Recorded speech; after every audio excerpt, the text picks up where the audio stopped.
नमस्कार। देशकाल में आपका स्वागत है। मैं हूं मुकेश कुमार।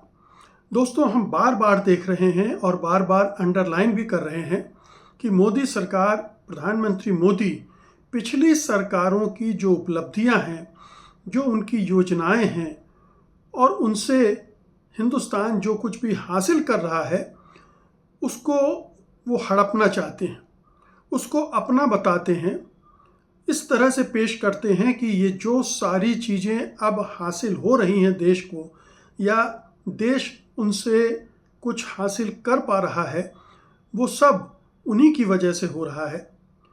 ब्रह्मोस मिसाइल को लेकर भी पिछले 5-6 सालों से यही प्रचार चल रहा है। प्रधानमंत्री मोदी हों और यहाँ तक कि योगी आदित्यनाथ, जिन्हें मिसाइल का माँ भी पता नहीं होगा, वो भी बड़े बड़े दावे करते रहते हैं कि अब यूपी में ब्रह्मोस बनेगी और दुनिया भर में बिकेगी। ये एक तरह से जनता को भ्रमित करना है, बरगलाना है और एक झूठा सब्ज बाग दिखाना है कि योगी आदित्यनाथ और प्रधानमंत्री मोदी किस तरह से भारत को एक ऐसी जगह पर ले गए हैं जहां वो मिसाइल निर्यात कर रहा है और बहुत सारे देशों को बेच रहा है। ये तो सच्चाई है कि ब्रह्मोस अब दूसरे देशों को बेची जा रही है। कई देशों के साथ कॉन्ट्रैक्ट हो रहे हैं। बहुत सारे देश इसमें दिलचस्पी दिखा रहे हैं, जिन पर अभी मैं बातचीत करूंगा। लेकिन क्या ये मोदी सरकार इस पर अपनी मुहर लगा सकती है, इस उपलब्धि को अपना बता सकती है, या इसके पीछे के कारणों पर और पीछे के तथ्यों पर हमारी नज़र जानी चाहिए कि ये आखिरकार ये प्रोजेक्ट क्या 2014 के बाद शुरू हुआ? क्या 2014 के बाद भारत में ब्रह्मोस बननी शुरू हुई और अब प्रधानमंत्री मोदी उसे दुनिया भर को बेच रहे हैं? आइए इसको खंगाल लेते हैं। सच्चाई ये है कि ब्रह्मोस मिसाइल का सिलसिला 1998 से शुरू होता है, जब भारत और रूस के बीच में एक समझौता होता है, एक करार होता है ब्रह्मोस मिसाइल बनाने का जॉइंटली, यानी टेक्नोलॉजी रूस देगा और भारत में वो निर्मित होंगी। लेकिन 1998 में ये समझौता होता ज़रूर है। इसकी बातचीत का सिलसिला उसके 6-7 साल पहले से शुरू हो जाता है रूस के साथ। हम सब जानते हैं कि इस तरह के समझौते 2-4-6 महीनों में कंप्लीट नहीं होते हैं। इसके लिए एक पूरी कवायद होती है डिफेंस मिनिस्ट्री में, और रूस भी अपने तरफ से इसको पूरा जांचता परखता है, किस तरह की टेक्नोलॉजी किस हद तक देनी है, ये सारी चीज़ें और क्या कीमत होगी। दोनों इसको अगर जॉइंट वेंचर के रूप में ले रहे हैं तो ये जॉइंट वेंचर कैसे आगे बढ़ेगा। तो सबसे पहली बात तो ये कि जब मोदी जी कहीं पिक्चर में ही नहीं थे, तब ब्रह्मोस मिसाइल का पर बातचीत शुरू हो गई थी और फिर उस पर एक करार भी हो गया था 1998 में। उसके बाद से लगभग 1 दशक तक लगातार उस पर प्रयोग किए जाते रहे और सारे सफल प्रयोग हुए, लगातार सफल प्रयोग हुए, और आज हम इस स्थिति में पहुंचे हैं जब हम कह सकते हैं कि ब्रह्मोस मिसाइल का सफलतापूर्वक हम निर्यात कर सकते हैं, बेच सकते हैं। 2000 के दशक से सैकड़ों परीक्षण हुए हैं ब्रह्मोस के, सैकड़ों सफल परीक्षण हुए हैं, और तब जाकर ब्रह्मोस की वो ताकत बनी है। हमने ऑपरेशन सिंदूर में ब्रह्मोस का कमाल देखा, ब्रह्मोस की मारक क्षमता देखी, और उसको दुनिया ने भी देखा, और दुनिया ने देखा और फिर उसकी तरफ वो बढ़ रही है। तो रूस की सहायता से ब्रह्मोस तैयार हुआ। ये भी जान लीजिए कि ये ब्रह्मोस कोई भारतीय नाम नहीं है पूरा, ये 2 नदियों के नामों को जोड़कर बनाया गया है, जिसमें ब्रह्मपुत्रा से ब्रह्म लिया गया है और मॉस्को की जो मस्कवा नदी है उससे मोस लिया गया है। तो ब्रह्मोस इस तरह से बना है। ये दोनों रूस और भारत की साझेदारी से बना है। 1998 में यह रूसी P-800 ओनिक्स याकोन्ट मिसाइल पर आधारित है। वहाँ दूसरे नाम से ये मिसाइल थी। रूस का योगदान इसमें क्या है? मूल डिज़ाइन पूरी रूस की है, रैमजेट इंजन टेक्नोलॉजी रूस ने दी है, और जो शुरुआत में जितने भी उसके एलिमेंट्स हैं वो रूस ने दिए। इसकी एक्सपर्टीज़ रूस की रही है। भारत का DRDO का defence research and development organisation का इसमें क्या रोल रहा है? वो एक तरह से सारे पार्ट्स के इंटीग्रेशन का काम देख रहा था। जो भी रूस से कलपुर्जे आते थे उसके एक्सपर्ट्स यहाँ थे, उनकी देखरेख में उनका इंटीग्रेशन देखता था, उनका परीक्षण मिसाइल का करवाता था, और भारत में जो भी थोड़े बहुत पार्ट्स बनने थे, सीकर, बूस्टर, फ्यूल वगैरह, उसको डेवलपमेंट करने का काम भी DRDO कर रहा था। तो ये शुरुआत में तो लगभग कहना चाहिए कि 80-90% ब्रह्मोस मिसाइल रूसी टेक्नोलॉजी पर भी बेस्ड थी, रूसी डिज़ाइन पर भी थी, और रूसी कलपुर्जों पर भी आधारित थी। धीरे धीरे हमने उसमें अपने इंडिजिनस जो कंटेंट है वो बढ़ाना शुरू किया। आज जो ब्रह्मोस बन रही है उसमें 65% के आसपास भारतीय सामग्री का इस्तेमाल हो रहा है। उत्पादन इसका मुख्य रूप से हैदराबाद, तिरुवनंतपुरम वगैरह में होता है, और शायद उत्तर प्रदेश में भी इसका एक कारखाना लगने जा रहा है या लग गया है। तो ये योगी आदित्यनाथ इस तरह के दावे कर रहे हैं। अभी इसकी कोई आधिकारिक सूचना जैसी हमारे पास नहीं है। तो 1998 से ये करार हुआ, लगभग 1 दशक तक उस पर प्रयोग होते रहे, उसका डेवलपमेंट होता रहा, और सफल परीक्षण के बाद आज वो इस स्थिति में पहुंचा है कि हम उसको निर्यात कर सकते हैं। इसके कुछ और इम्पोर्टेंट तथ्य हैं कि क्या भारत ब्रह्मोस की बिक्री बिना रूस के पूछे कर सकता है, जबकि ये जॉइंट वेंचर है? तो ये बिल्कुल भी संभव नहीं है। भारत को रूस से नो ऑब्जेक्शन सर्टिफिकेट लेना पड़ता है, उसके बाद ही वो किसी देश को बेच सकता है। जैसे हाल में रूस ने वियतनाम और इंडोनेशिया के लिए भारत को NOC दे दी है, लेकिन भारत अकेले निर्यात नहीं कर सकता है। और कुछ तथ्य देख लीजिए। अब जब जॉइंट वेंचर है तो किस तरह का जॉइंट वेंचर है? तो इसका जो ऑनरशिप है उसमें भारत का जो DRDO है उसके पास 50.5% शेयर हैं, और जो रूस की जो NPO एजेंसी है उसके पास 49.5%, मतलब 1% का शेयर भारत का ज़्यादा है। स्वाभाविक है, भारत में ये सारी चीज़ें बन रही हैं, और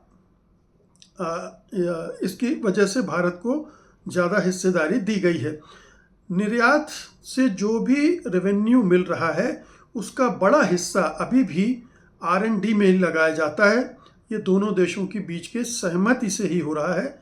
2025-26 में ब्रह्मोस एरोस्पेस का कुल राजस्व 5,200 करोड़ पार कर गया है। पिछले साल के मुकाबले 48% की बढ़ोतरी हुई है, और 4,000 करोड़ के ऑलरेडी इसके ऑर्डर्स मिल चुके हैं।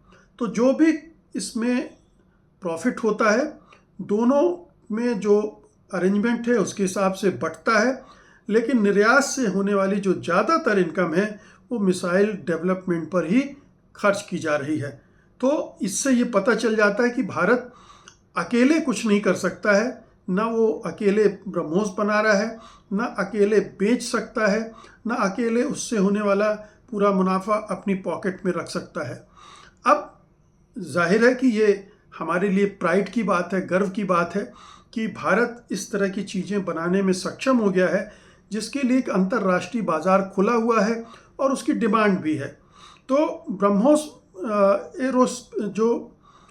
BrahMos supersonic cruise missile Bharat रूस की संयुक्त कंपनी ब्रह्मोस एरोस्पेस के द्वारा विकसित हुई है। अब इसको जो वर्तमान अभी तक जो सौदे हुए हैं 2026 तक, अभी तो इंडोनेशिया को ऑफ़र किया है, उसके बारे में भी मैं बताता हूँ, लेकिन सबसे पहला जो ग्राहक रहा है वो फिलीपींस था। 2022 में $375 मिलियन, लगभग 3,100 करोड़ का सौदा हुआ था। 3 कोस्टल डिफेंस बैटरियां दी गई थी, डिलीवरी शुरू हो चुकी है। पहली बैटरी 2024 में, दूसरी 2025 में सप्लाई की जा चुकी है। वियतनाम के साथ भी 2025-26 में डील साइन हो गई है। $700 मिलियन की डील है, जिसका मतलब है 5,800 करोड़ के आसपास की डील है। कोस्टल मिसाइल बैटरी, मिसाइलें, ट्रेनिंग और लॉजिस्टिक्स, इसमें सारा कुछ शामिल है। और अभी जब प्रधानमंत्री इंडोनेशिया गए थे तो वहाँ उन्होंने कोस्टल डिफेंस बैटरी का समझौता किया है। मूल्य जो है उसका कुल 200 से $450 मिलियन के आसपास है। अब इसमें और कौन से देश इंटरेस्ट दिखा रहे हैं? यूएई, जो कि पूरी तरह से अमेरिका की गोद में बैठा हुआ है, जो कि इजराइल के साथ जिसके बहुत घनिष्ठ संबंध हैं, उससे बातचीत चल रही है, वो ब्रह्मोस में इंटरेस्ट शो कर रहा है। थाईलैंड से बात चल रही है। दक्षिण अफ्रीका, ब्राज़ील, चिली, मलेशिया, ये तमाम मुल्क हैं जिनसे बातचीत चल रही है। बातचीत किस स्टेज में है हमें पता नहीं है, लेकिन आने वाले दिनों में हो सकता है इनमें से कुछ के साथ डील साइन होने लगे। तो ये ब्रह्मोस की पूरी यात्रा है जो 94-95 के आसपास शुरू होती है। 98 में डील होती है, करार होता है। 10 साल 12 साल उसके परीक्षण के होते हैं, फिर प्रोडक्शन शुरू होता है और पिछले 3-4 साल से उसको बेचना शुरू होता है। और ये पूरी तरह से इंडिपेंडेंट और पूरी तरह से इंडिजिनस, स्वदेशी मिसाइल नहीं है। ये हमें पता होना चाहिए, क्योंकि अक्सर हमें बरगलाया जाता है कि ये हमारे विशुद्ध रूप से स्वदेशी मिसाइल है। इससे जुड़ा एक और इंटरेस्टिंग तथ्य आपको जानना चाहिए कि भारत तो ठीक है मिसाइल बना रहा है, लेकिन पाकिस्तान क्या कर रहा है? पाकिस्तान भी चीन की सहायता से जो फाइटर जेट्स बना रहा है और मिसाइलें बना रहा है, वो बेच रहा है। तो पाकिस्तान कोई बहुत पीछे नहीं है। पाकिस्तान और चीन का जो जॉइंट वेंचर है, Pakistan aeronautical complex, Chengu aircraft corporation, ये दोनों ने मिलकर एक डील की है।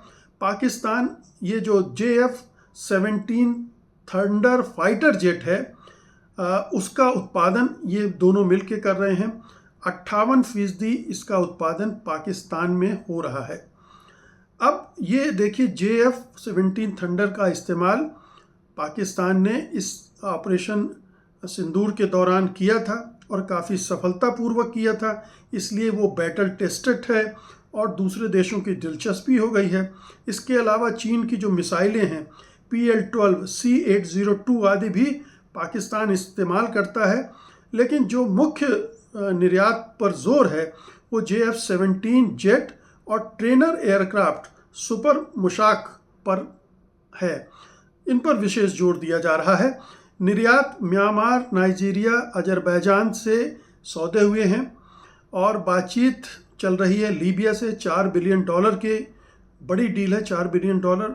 सऊदी अरब से उसने दूसरे तरह का समझौता कर लिया है कि जो कर्ज है सऊदी अरब का पाकिस्तान पर, वो उसको माफ़ कर देगा, उसके बदले में वो उसको JF-17 फाइटर जेट देगा। इसी तरह से बांग्लादेश से उसकी बातचीत हाल ही में खबर आई थी कि चल रही है। बांग्लादेश को ये JF-17 थंडर फाइटर जेट वो बेचने जा रहा है। अब आप सोचिए कि पाकिस्तान भी चीनी इस्तेमाल कर रहा है और बांग्लादेश के पास भी चीनी फाइटर जेट्स हो जाएंगे और दोनों तरफ से एक बड़ी चुनौती भारत के लिए खड़ी होती जा रही है। सूडान से भी उसका एक ये डील पर बात चल रही है। तो भारत तो कोशिश कर ही रहा है, पाकिस्तान भी चीन की मदद से, भारत रूस की मदद से हथियारों के बाज़ार में उतर गए हैं और अपनी अपनी किस तरह से वो कर रहे हैं। लेकिन ये अच्छी बात है, देश के लिए अच्छी बात है कि रेवेन्यू की एक और स्रोत खुले और पैसा आए और रिसर्च और डिफेंस रिसर्च में खर्च हो और बेहतर हथियार भारत बना पाए। लेकिन चिंता आपत्ति इस बात की है कि देश की जनता को गुमराह ना किया जाए, देश की जनता से झूठ ना बोला जाए और इसे इस तरह से पेश ना किया जाए कि ये तो हमने किया है, ये हमारी सफलता है, हमारी उपलब्धि है, पिछली सरकारों का कोई योगदान उसमें नहीं रहा है। जबकि असल योगदान तो पिछली सरकारों का ही रहा है, उन्हीं के ज़माने में ये सारे डेवलपमेंट हुए हैं। आप तो केवल एक जो रेडीमेड माल मिला है उसके लिए बाज़ार ढूंढ रहे हैं, देशों से कॉन्ट्रैक्ट कर रहे हैं और उनको ये बेच रहे हैं। आपकी भूमिका केवल इतनी है, लेकिन ये भी महत्वपूर्ण काम है, इसका श्रेय भी आपको मिलना ही चाहिए। लेकिन जो बड़ा काम हुआ है उसका श्रेय आप दूसरों से नहीं छीन सकते हैं। ये छीनना सरासर बेईमानी है और राष्ट्र के साथ धोखाधड़ी भी। बहुत बहुत शुक्रिया आपका। धन्यवाद। नमस्कार।